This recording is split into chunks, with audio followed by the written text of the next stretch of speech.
Hi friends, welcome to my YouTube channel. Welcome to my YouTube family. मैं दिल से आपका हार्दिक हार्दिक स्वागत है। एंड वीडियो शुरू करने से पहले बोलना चाहूँगी, जिन लोगों ने मेरे चैनल को सब्सक्राइब ना किया हो प्लीज़ वो सब्सक्राइब कर लीजिए और बेल आइकन को प्रेस करना मत भूलिएगा। तो हम जैसे ही कोई वीडियो डालेंगे उसकी फ़र्स्ट नोटिफिकेशन आपके पास आ जाएगी। और आपसे सॉरी बोलना चाहूँगी कि किसी काम में बिज़ी होने की वजह से मैं 2 दिन से वीडियो नहीं डाल पा रही हूँ, उसके लिए सॉरी। प्लीज़ आप लोग मुझे माफ़ करिएगा। एंड आज का जो वीडियो है वो भी एक मेरी फ्रेंड की रिक्वेस्ट पे आया है, तो मैं वो डालूँगी। और आपको दिख रहा होगा शायद ये, तो मैं बहुत ज़ोर से गिर गई तो मुझे लग गई है, तो उसकी वजह से निशान दिख रहा है। फिर हट जाएगा जल्दी, कोई प्रॉब्लम नहीं है, ज़्यादा बड़ा कट नहीं। चलिए आप इस सबको छोड़िए। चलिए, जो आज का टॉपिक है, आजकल प्यार है क्या। हवस के नाम को लोगों ने प्यार दे दिया है। कई लोगों को सुनने में बहुत बुरा लगे तो उसके लिए पहले ही सॉरी बोलना चाहूँगी, बट ये सच्चाई है। तो मैंने कुछ चीज़ भी लिखी है, पहले आप वो लोग सुन लीजिए, फिर मैं आती हूँ अपने असली टॉपिक पे। और जिसको बुरा लगे उसको पहले ही माफ़ी मांगती हूँ। ओके। प्यार और हवस। दोस्तों, इस प्यार और हवस के जाल को आजकल के युवा समझ ही नहीं पा रहे कि दरअसल वो जिसे प्यार समझ रहे हैं असल में वो कुछ नहीं है, कुछ और ही है। हमने इन पंक्तियों के माध्यम से प्यार और हवस के अंतर को स्पष्ट किया है। कोई गलती हो तो क्षमा करना। प्यार दो तरफा होता है, और जो कहते हैं कि हमें एक तरफा प्यार है उनसे कहना चाहती हूँ कि मेरे दोस्त, तुम सिर्फ उनकी हवस की प्यास बुझाने का एक ज़रिया हो। प्यार में लोग एक दूसरे के लिए जीते मरते हैं, और हवस पूरी होने के बाद कोई फ़र्क नहीं पड़ता कि इंसान जिंदा है या मुर्दा। प्यार में कभी खुशी तो कभी गम मिलते हैं, लेकिन हवस में हमेशा दुख मिलता है। इस बारे में अभी पूरा नहीं हुआ है टॉपिक, फिर भी बोलूँगी कि अच्छा लगे तो मुझे कमेंट करके बताना। तो आई थिंक सो मैंने जो इसमें बोला सच्चाई बोली है ना। आजकल का प्यार है क्या, यूज़ एंड थ्रो करना है, ये है आजकल का प्यार। उस टॉपिक में सही बोला है मैंने, है क्या। मैं बताऊँ एक्चुअल में आजकल प्यार क्या है। आप सुनेंगे तो आपको हंसी आएगी। 10 मिनट किसी के साथ फिजिकल होना, आजकल वो है प्यार। फिजिकल को शुद्ध हिंदी में बोला जाए तो हवस है ना। 10 मिनट किसी के शरीर को पूरी तरह उसमें पा लेना, वो है आजकल का प्यार। जहाँ मतलब प्यार हुआ, यूं छूमंतर वो इंसान, ना उसके कभी फ़ोन आएंगे आपके पास, ना कभी मैसेज आएंगे, ना आपके कभी टच में आएगा, क्योंकि उससे आपको प्यार नहीं था, एक था अट्रैक्शन कि बस मुझे चीज़ बहुत अच्छी लग रही है, बहुत अच्छी है, काश ये मेरी सेटिंग हो जाए, मैं इसको किसी तरह भी पालूँ। वो है आजकल का प्यार। आजकल सच्चाई वाला प्यार नहीं रह गया है,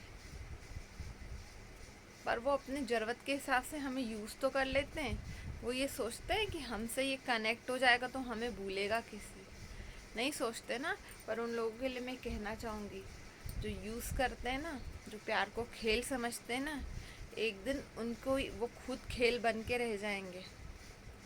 कि किसी सच्चे इंसान की आपने टाइम रहते कदर नहीं करी ना, तो आप हज़ारों की भी भीड़ में खड़े होगे ना, तो आप उसी इंसान को ढूंढोगे जब उसका महसूस होगा ना, आपको रियलाइज़ होगा ना, जब तक बहुत देर हो चुकी होगी।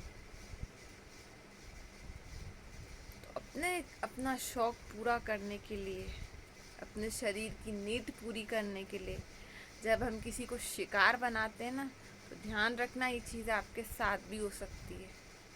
आपको दुनिया में दौलत, शोहरत, सब कुछ मिल जाएगी, बट कभी भी किसी का प्यार नसीब नहीं होगा, क्योंकि आपने गलत तरीके से एक इंसान को यूज़ करा।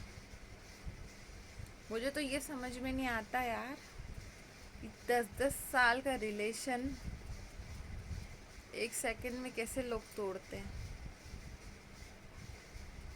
बचपन वाला प्यार नहीं समझते, स्कूल में पढ़ना, कॉलेज में पढ़ना तो भी नहीं समझ पाते एक दूसरे के नेचर को। क्यों? क्योंकि शक आ जाता है ना बीच में। शक की तो बीमारी का कोई इलाज ही नहीं। काय का प्यार है आजकल? मेरे हिसाब से तो प्यार है ही नहीं, प्यार शायद टाइम पास बन गया है। वाकई इस टॉपिक में मैंने सही बोला। प्यार और हवस, ये दो चीज़ें समझना पड़ेगी हमको। एक्चुअल में हवस ही आजकल प्यार का रूप ले लिया है उसने। 10 मिनट क्या किसी के साथ कनेक्ट हो जाना प्यार है क्या? प्यार एक बहुत अच्छी फीलिंग है जिसको फील करा जाता है एक दूसरे के लिए। प्यार वो है जो हम तकलीफ में ना तो उससे भी तकलीफ हो रही है, प्यार शायद वो है। कितने बिजी टाइम में रहते हुए हमसे बात कर रहा है, प्यार वो है। भले वो आज हमारे साथ नहीं रह सकता और हमारे टच में तो है, उसने प्यार नहीं बचाया, उसने दोस्ती का रिश्ता तो बचाया, तो शायद वो है प्यार। बट आजकल लोग नहीं समझते। लोग क्या, कोई भी नहीं समझना चाहता। मैं ये दोष सिर्फ लड़की को नहीं दे रही हूँ या लड़के को नहीं दे रही हूँ, यहाँ दोनों ही गलत हैं।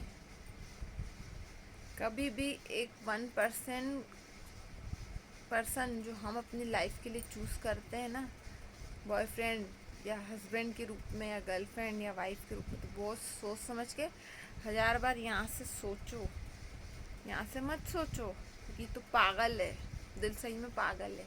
कब किसके ऊपर आ जाए पता नहीं चलता।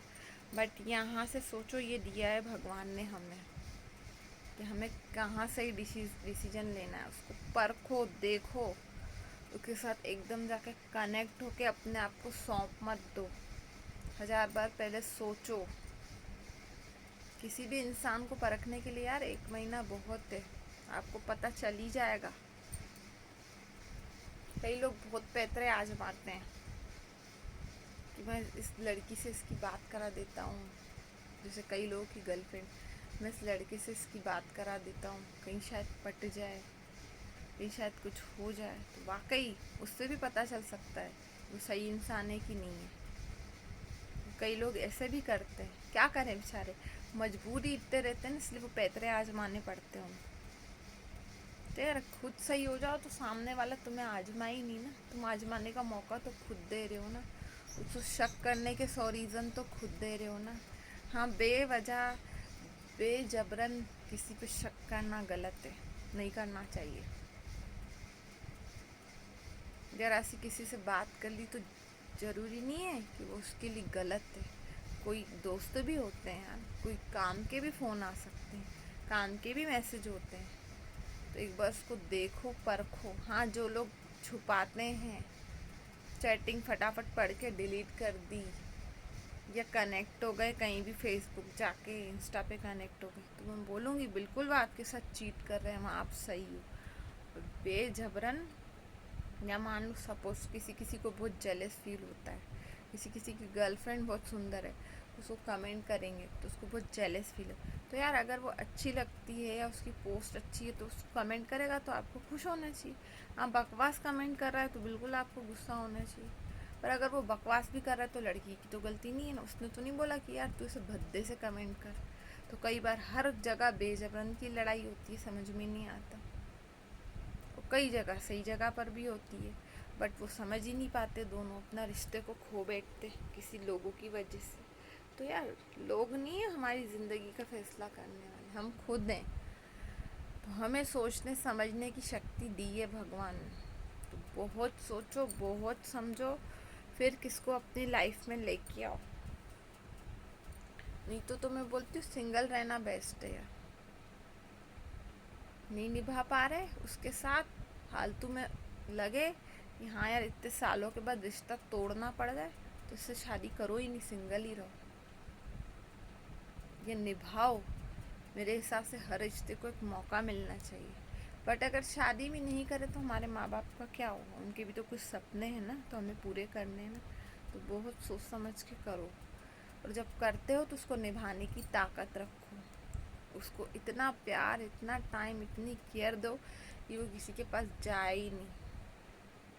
शरीर से लेके हर नीड उसकी पूरी करो, सबसे बेस्ट पति बन जाओ, बेस्ट बेटे बन जाओ, बेस्ट फादर बनो। यही लड़कियों को भी बोलने जाऊंगी, अच्छी गर्लफ्रेंड, अच्छी वाइफ, पूरे घर को संभालने वाली। ननद को अपनी बहन समझो, सास को अपनी माँ समझो। ज़रूरी नहीं यार पति से हर वक्त डिमांड करते रहे, वो हर वक्त पूरा करे, नहीं कर पाता।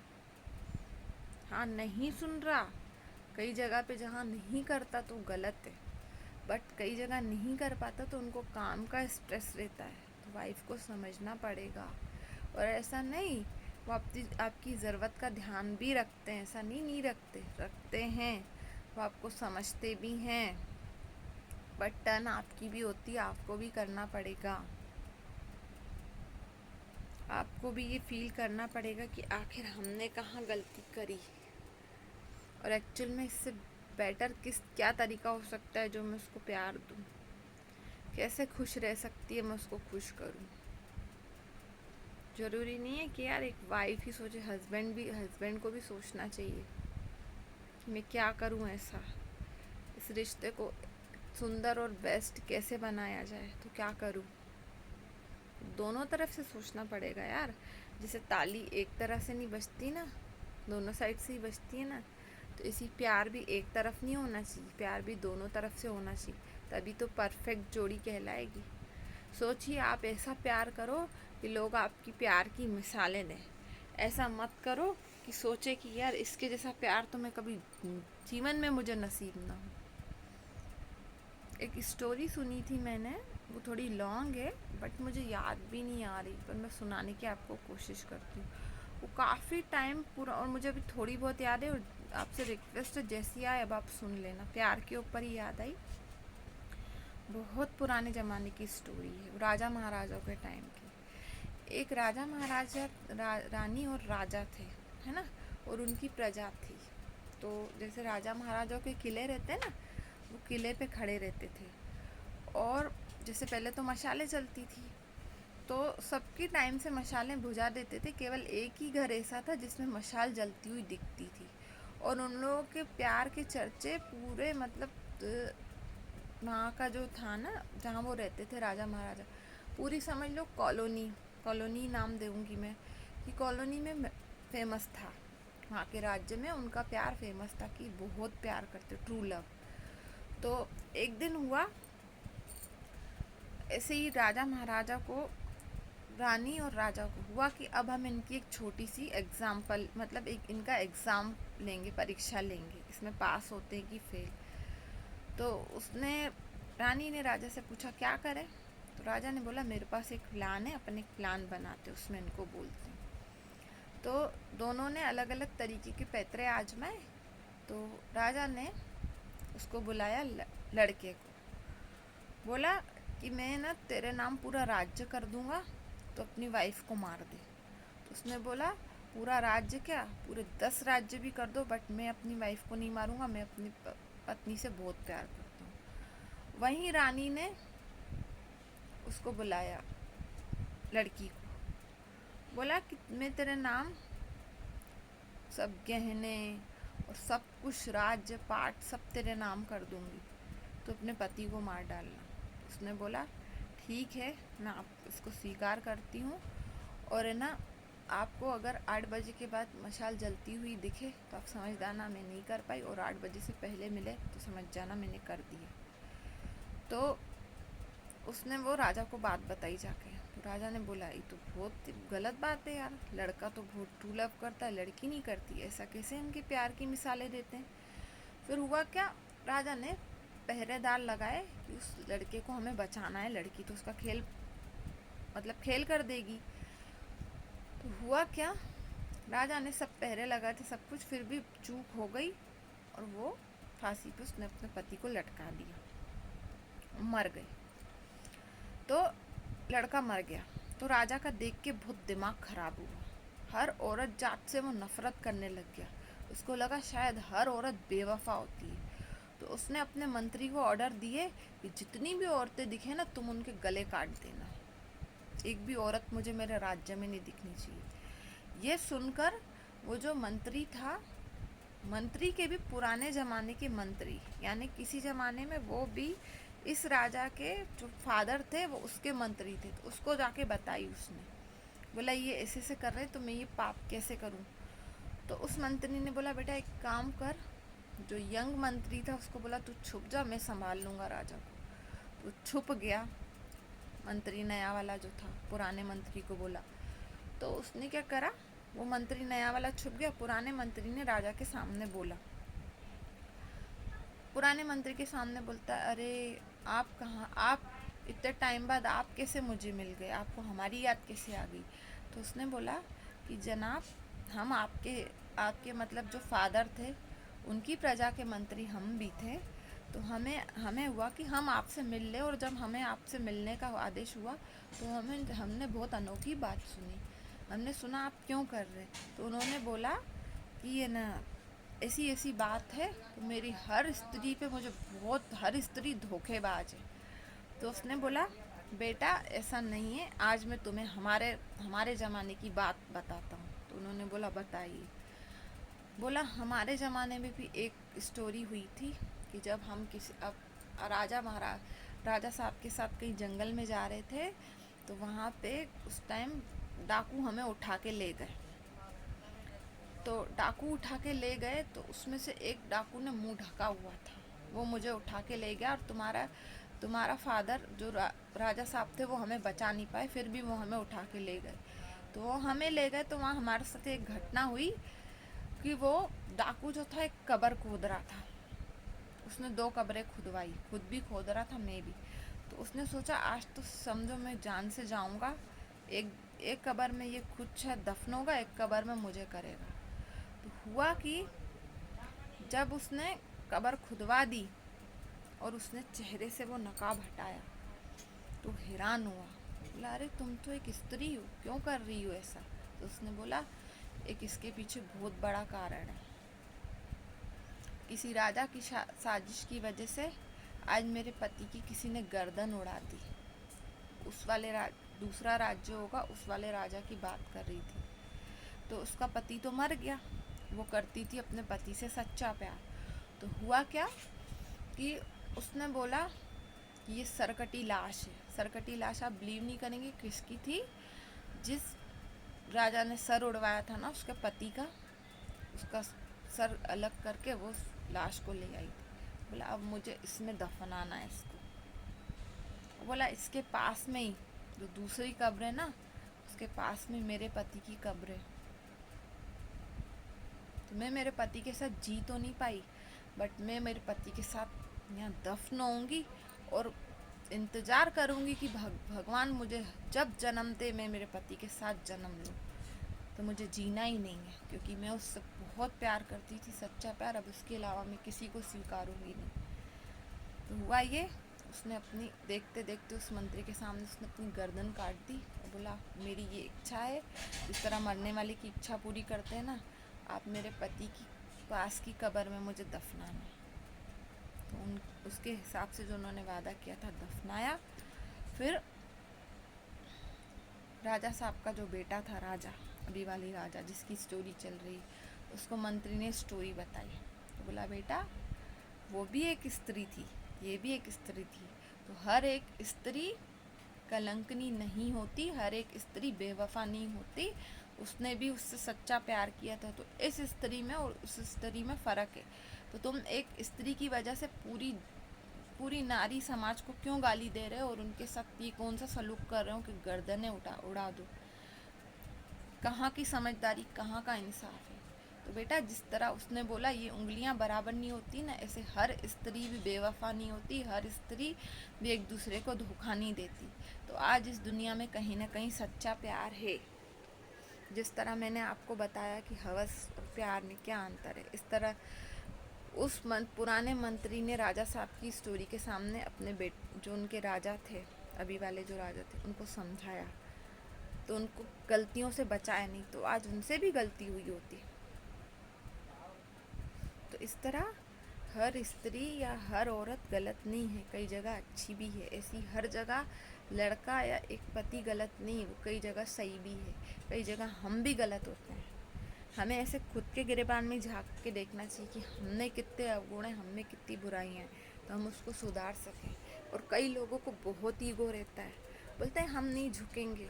तो यार एक बात बता दूं, प्यार में झुकना कोई आप वो नहीं है, खुद को कोई नीचा नहीं दिखा रहे हो, अपने रिश्ते को बचा रहे हो। तो अगर झुकना है ना प्यार में, तो झुक जाओ, मर मिट जाओ, और अपने प्यार को दूर मत होने दो, क्योंकि वो आपको लाइफ में एक बार ही मिलेगा, बार बार नहीं मिलेगा। हो सकता है आप उसको छोड़ के चले जाओ और कुछ कर ले तो जीवन भर खुद को माफ़ कर पाओगे, नहीं कर पाओगे। तो वक्त रहते उसकी कदर कर लो, जीवन भर खुद भी नहीं जी पाए तो ऐसा काम नहीं करें। तो आशा करती हूँ आपको ये मेरी छोटी सी स्टोरी और ये मोटिवेट वीडियो अच्छा लगा हो। तो प्लीज़ लाइक करना, सब्सक्राइब करना, शेयर करना एंड कमेंट करके बताना कि कैसा लगा, और अपने और फ्रेंड्स में भी शेयर करना। और प्लीज़ यार सब्सक्राइब करो, मुझे आगे जाना है। प्लीज़ कमेंट करके बताया करो कि मैं किस टॉपिक पे डालूँ। मेरे टॉपिक बड़े ज़रूर होते हैं बट सुनने लायक होते, तो आप पूरा सुनिए। बाय बाय, टेक केयर, जय माता दी, जय महाकाल, जय बाबा साहब, लव यू।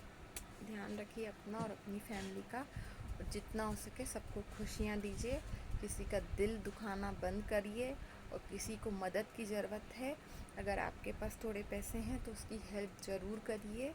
और कोई भी जिस भी चीज़ की ज़रूरत हो, आपके दोस्त को या आपके लाइफ पार्टनर को या अपने माँ बाप को, एक बार अपनी खुशी का नहीं सोच के उनकी खुशी का देख लो। यहाँ बहुत सुकून मिलेगा, जो किसी दौलत से भी सुकून नहीं मिलता ना, पर वो दिल से किया हुआ आत्मा में सुकून देने वाला परमात्मा आपको देखेगा कि आपने कुछ अच्छा कर्म करा, तो आपके रास्ते यूं खोल देगा। पर कुछ अच्छा करोगे ही नहीं तो कैसे मिलेगा, है ना। तो आशा करती हूँ आपको बहुत अच्छा लगे। लाइक करना, कमेंट करना एंड सब्सक्राइब करना एंड बेल आइकन को प्रेस करना मत भूलिएगा। बाय बाय, टेक केयर, जय माता दी, जय महाकाल, जय बाबा साहब, लव यू। गर्मी आ गई है, खुद भी बहुत सारा पानी पीजिए। कोई गरीब हो उसको भी पानी पिलाइए, किसी जानवर को भी पिलाइए। जिनके पास टेरेस हैं उनकी छत छोटा सा मिट्टी का पॉट ले आइए, उसमें पानी भर के, और पक्षियों के लिए थोड़े दाने रखिए, तो वो बेजुबान खाएगा, पानी पिएगा, तो सीधे ऊपर तक जाएगी दुआ और आपके काम बनेंगे ऐसे। तो चलिए बाय बाय, टेक केयर, जय माता दी, जय महाकाल, लव यू, बाय। ध्यान रखिए अपना, ओके, खुश रहिए।